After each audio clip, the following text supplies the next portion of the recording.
What's going on, everybody? My name is Hasia Muhammad, and you are listening to The Actor's Instrument, where we discuss the essential qualities you need to stand out in the entertainment industry.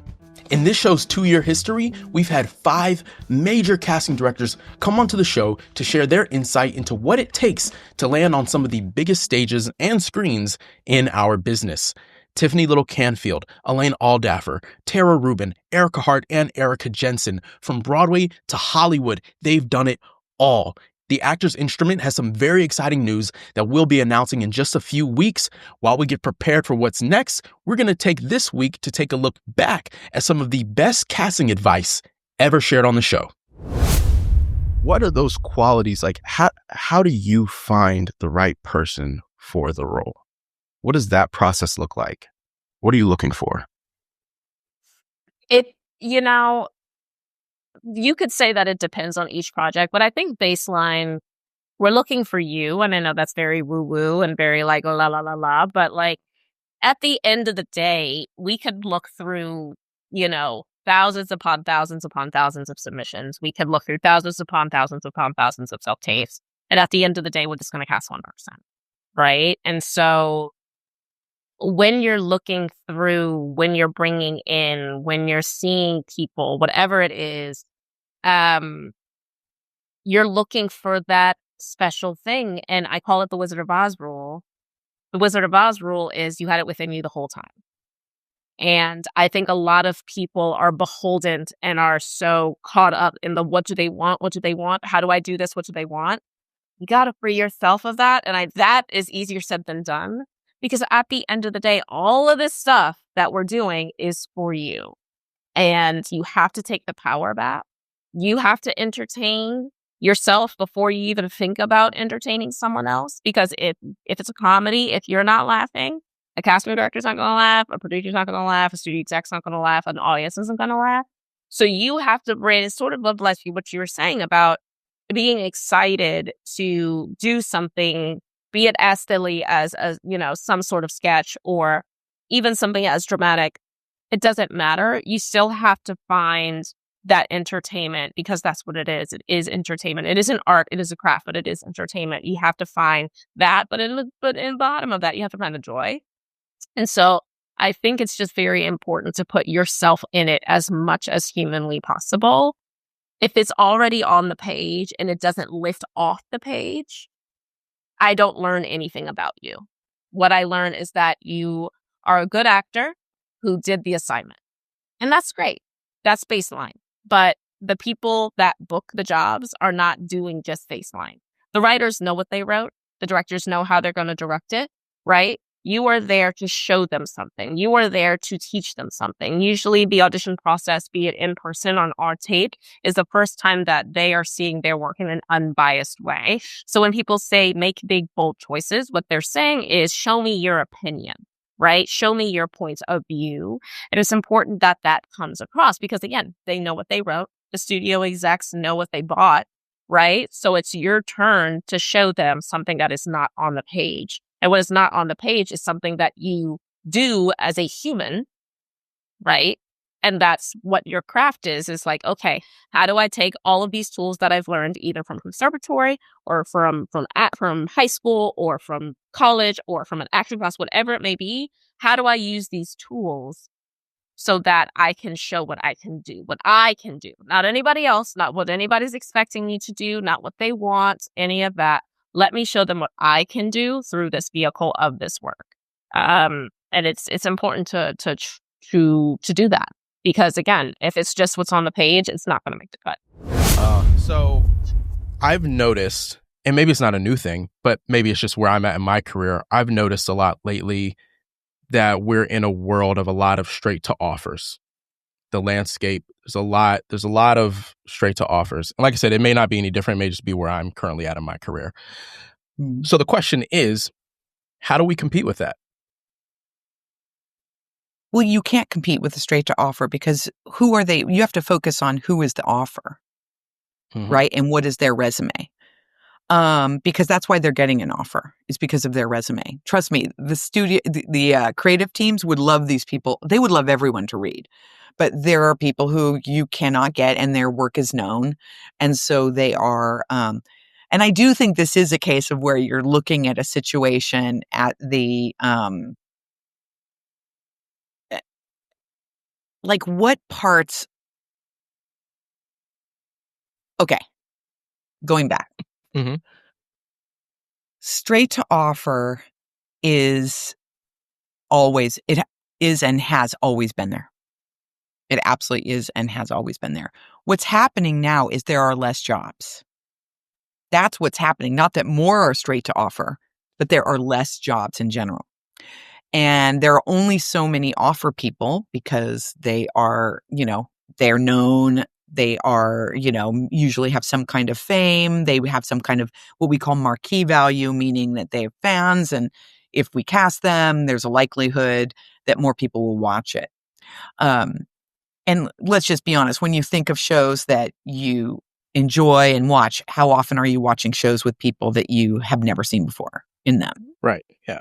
Right. Yeah, that's just common. That's not a new concept. That was probably the same in the Renaissance during like Shakespeare's time.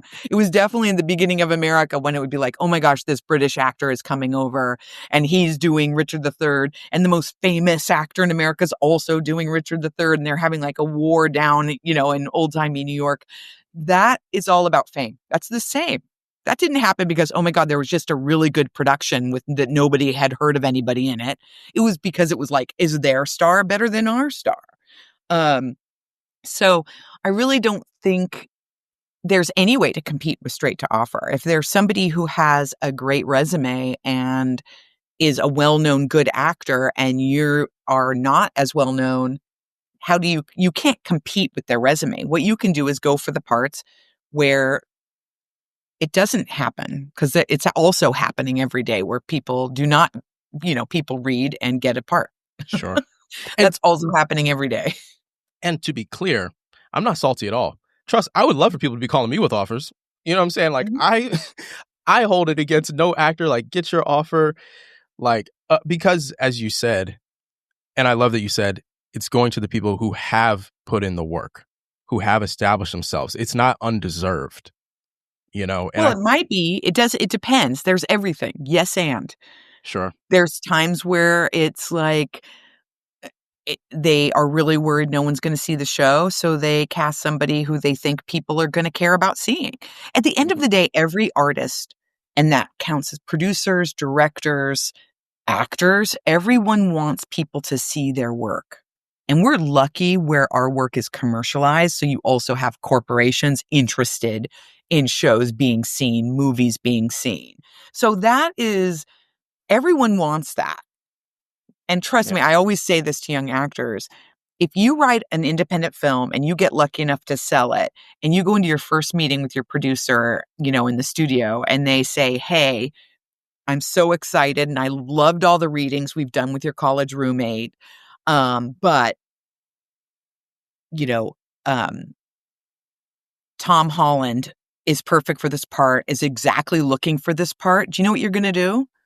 I know you want to say I wrote that part for my college roommate. He's got to play it. You are going to want Tom Holland or Timothy Chalamet. Do you know what I mean? Like you're going to want, or a young, wonderful actor like, Giovanna Depo or something. You know what I mean? Like someone who you've seen in something, because you want people to watch it at the end of the day. No, absolutely. Like I said, I totally understand. And, even when I was during the pandemic working on my web series, I was we had auditions for one role. Now, this was a much smaller scale, but same principle. I called the people who I knew I could trust, who I knew would do well in the role. There's so much that goes into it. And so I think it's helpful. I asked, how do we compete? And you're like, don't. And I think the reason why I really think that that's important is because it's easy to get like bogged down and feel like, like you ask your reps like, oh, can you submit me for this? And they're like, oh, well, so-and-so, there's an offer out for the role, and you can get down in the dumps or like feel like shit. Instead, you could be like, all right, cool. So what can I focus on? Correct. because That's the key to it. You've got to build your resume to be competitive. And so if you have, okay, let's say you have booked, like what TV have you booked? What plays have you booked? If you haven't booked anything in New York, right, at all, and you're like trying to go for the leads, why aren't you trying to get leads in the regionals that all audition in New York? Like book something or get an ensemble part with an understudy. Like get something. If you're like the same actor believes in themselves who's going for that. Like I think there's this whole like people are applying like a corporate ladder idea or something to acting where it's like I'm a lead, so I'm going to have nothing on my resume till I get a lead. It's like that's not how it works. right. Right. In fact, I was just reading today about Denzel Washington, who went to ACT, graduated from ACT in the theater, of course, and then was doing summer stock and doing off-Broadway plays, right? That is, people start somewhere. If you're focusing on the goal and saying, that's what I want and I'm not going to take anything less, you don't understand the process. Ways. Now, you mentioned something about starting a new relationship with a casting director. Maybe people don't have the showcase. Just for you, not speaking for anybody else, how would you like to be approached by an unrepresented actor who wants to begin a relationship with you, a professional relationship? Yeah, the best thing to do is, and I'm really glad you asked this. It's such a good question, because I think it's just really hard. It's so hard to break in. And when you're unrepresented, it feels a little bit like you're at sea and it feels very lonely. And you're like, I don't have any strategies for getting in front of people. um, One thing that I think is smart is when you have. I know that there are ways to get access to breakdowns. I know that exists when you don't have agent or manager. And when you see something that's right for you, sending. I don't mind actors emailing me and saying like, but being very specific about what it is that I'm working on and what they want to be seen for, and being clear about like why they want to be seen for it. If there's something about the role that really speaks to them, they have a connection to it that's maybe a little more personal, then I like to hear that. And 9 times out of 10, I will offer that person to self tape for it. And you know, so that's what I like. I can't speak for everyone, but that's typically how what I respond to. I don't tend to respond to like sort of, I know you're a casting director, uh Who casts things who from casts time to things. time? Yeah. Yeah. I don't really respond to that because I don't know what to do with that person. I can't. I need it to be. I'm working. We work pretty fast, and we have multiple projects going on. So I need the email to be really specific and be the answer to my problem. I can't let it. I don't want it to be. I don't want to have to do more digging to find out like how to cast the person.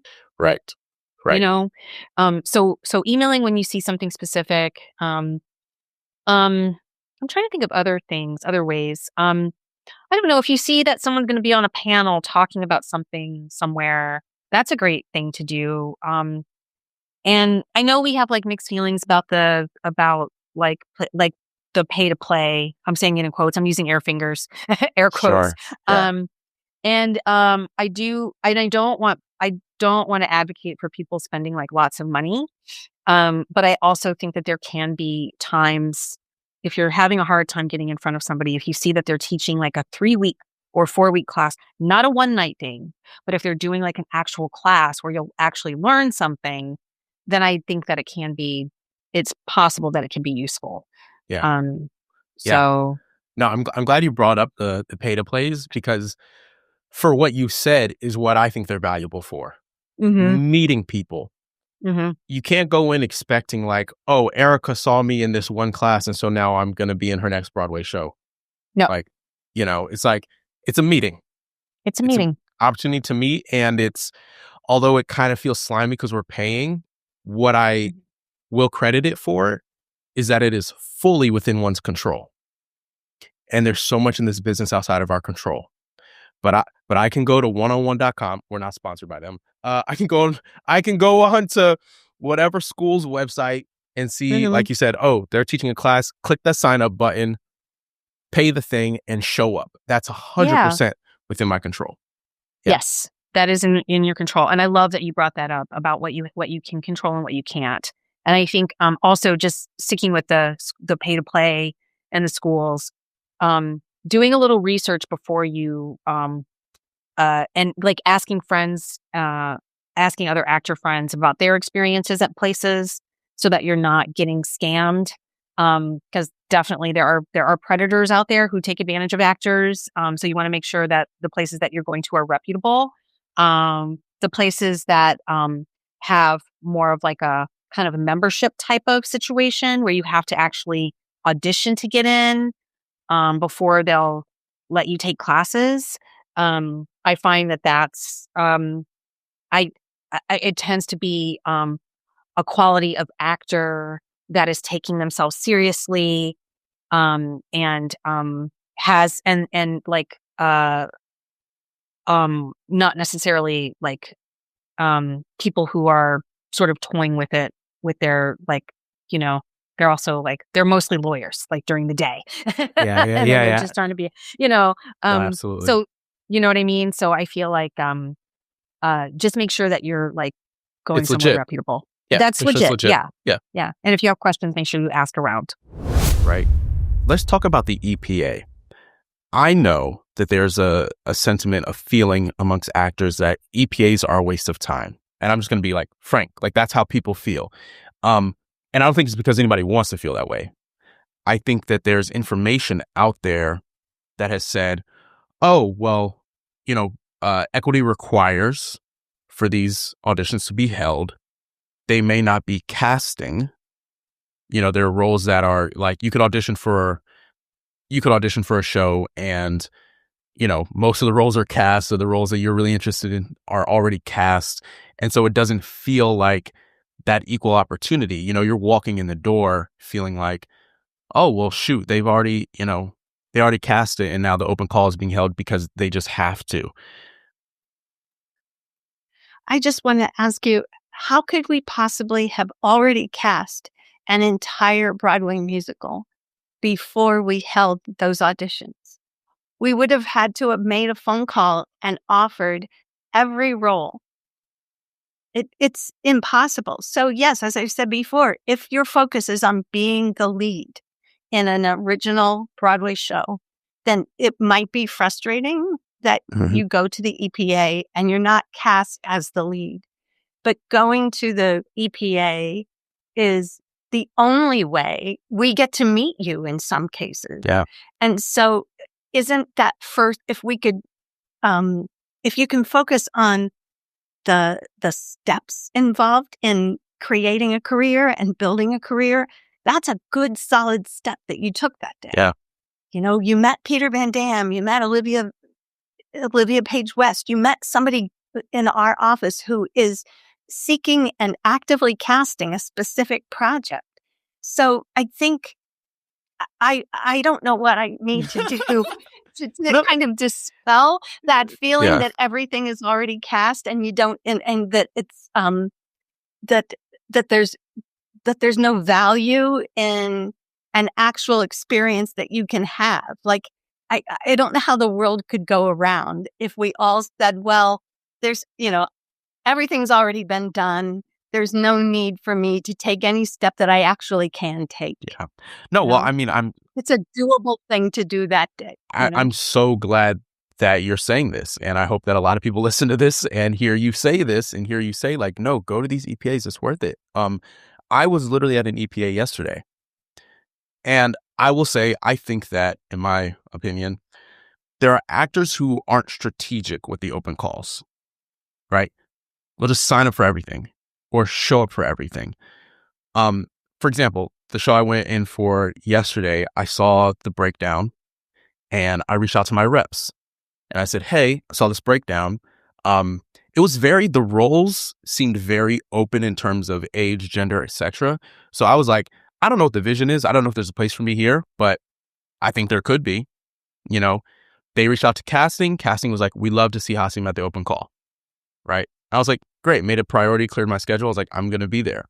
There's this strategy of just throwing a splattering, on the wall, showing up at 6 a.m. and just doing that over and over and over again for random shows. And I'm like, listen, you could probably be a little bit more targeted in your approach, Well, I can certainly, I think that's a really wise decision for you. And that seemed, to use your word, strategically sound, to approach it that way.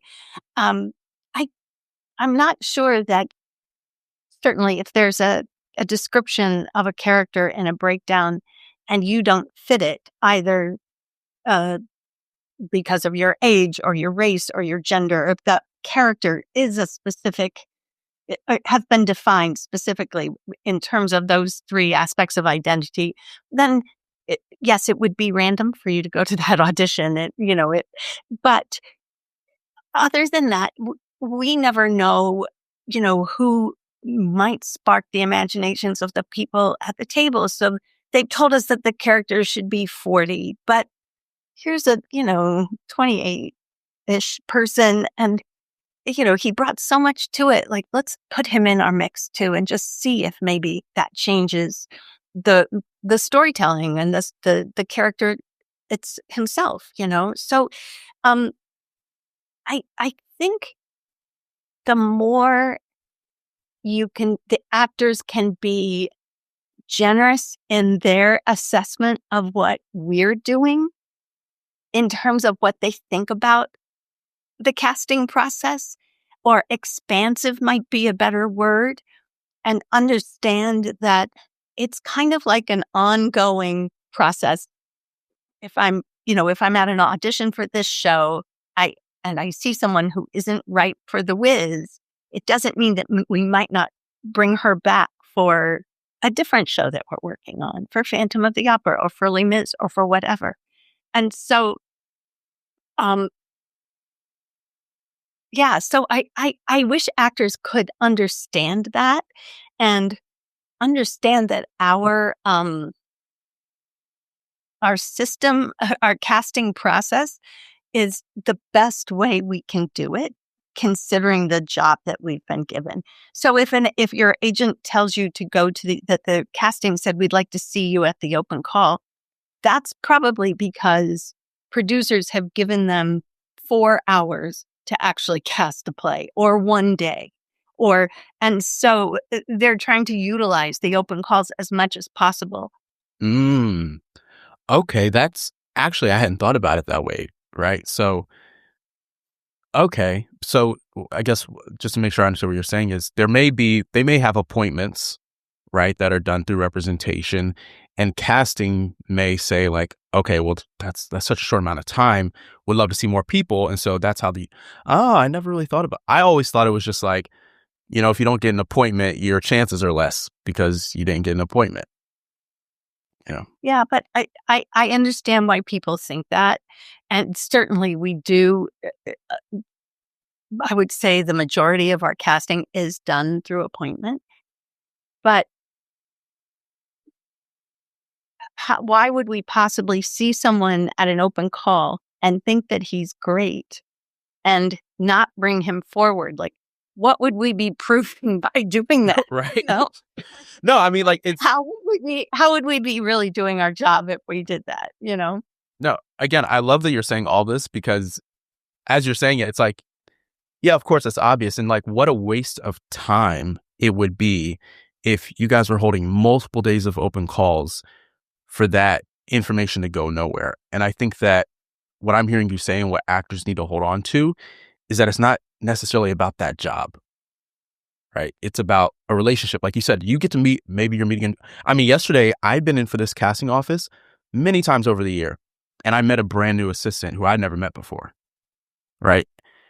And probably not an assistant, probably an associate or someone who has responsibility for casting the project, because we're not allowed to send assistants to equity calls. Sure. So if they're the person who's in the room is on the casting team and has a position of authority on the casting team. Associate. Thank you for that correction. Thank you. Well, it's not even a correction. I think a lot of times people tell me that I'm not going to the EPA because you've just sent an assistant or you've just sent an intern. And actually, it's not possible for us to do that. No, and that's, I mean, it's such an important distinction, and it's important that we use our words and our language very carefully, because like you said, it creates whole misconceptions. Because I've heard people tell me that before. They're like, oh, well, it's just going to be an assistant. And lo and behold, like you just said, it's not possible. It's like not even a reality that that exists. I mean, the person who's sitting there may be an assistant on some projects, but if she's at the EPA or at the Equity Singers Call, she's on the project. She's casting it. When actors, okay, so the breakdown comes out, we get the audition, we come in, we're aware that it's a new play, because sometimes, Right. It's like preparation is key. So we're doing our research, but when it's a new play, you don't have a ton to go off of. No. What would you recommend, on the approach? Oh, I love this question, because here's the thing. You have to adopt a point of view. You just have to. Because again, like I said, sometimes we don't know what we're looking for. So you have to look at the audition as an opportunity to honor your own expertise, your own point of view. So you come in as a collaborator, you come in as a consultant. You are like, I'm an expert on this play and these roles. Here's what makes the most sense. And I am going to give you I'm going to almost like a presentation of what I think it should be. And if you adopt that sort of attitude when you go into a room, that you have the courage of your convictions and how you think the story should be told, if you do that, you're going to have confidence in your choices. You're not going to, because I think sometimes actors, the worst thing they do is they play it safe. And sometimes they will just flatline it because they're so afraid that they're going to make a wrong choice. And I was, this is something I always say, a creative team will forgive you for getting it wrong. They will not forgive you for boring them. Okay. So you just have to kind of come in and just like, first of all, relish the opportunity to be an actor and relish the opportunity to provide your own point of view for that play or that character, and also and to understand that you are a collaborator in that experience. And I tell actors all the time, when you come in, we learn something from what you did. And then even if you don't get the job, you can come and see that see that production and sit there and know that you contributed to it. You'll see a spark of what you did in your audition in that production, and you can be proud of that because it's such a blessing and an honor to be part of this community. Yeah, and I think that if you adopt through that way of processing everything, I think the disappointments will be less. Sure. But disappointment is, we all experience it. Like I was talking before about not getting that job, not getting that casting job because somebody thought I didn't have enough experience. It's not always fair and just. But I do believe that if you have a positive attitude throughout the process, I do believe the universe picks up on that. And I think you allow the universe to balance the scale. Mm-hmm. I think if you're bitter and angry, then I think then you interfere with it. With that. Mm. I think it's really important to just stay positive, lean into those disappointments, because they will teach you resilience. They will teach you stamina.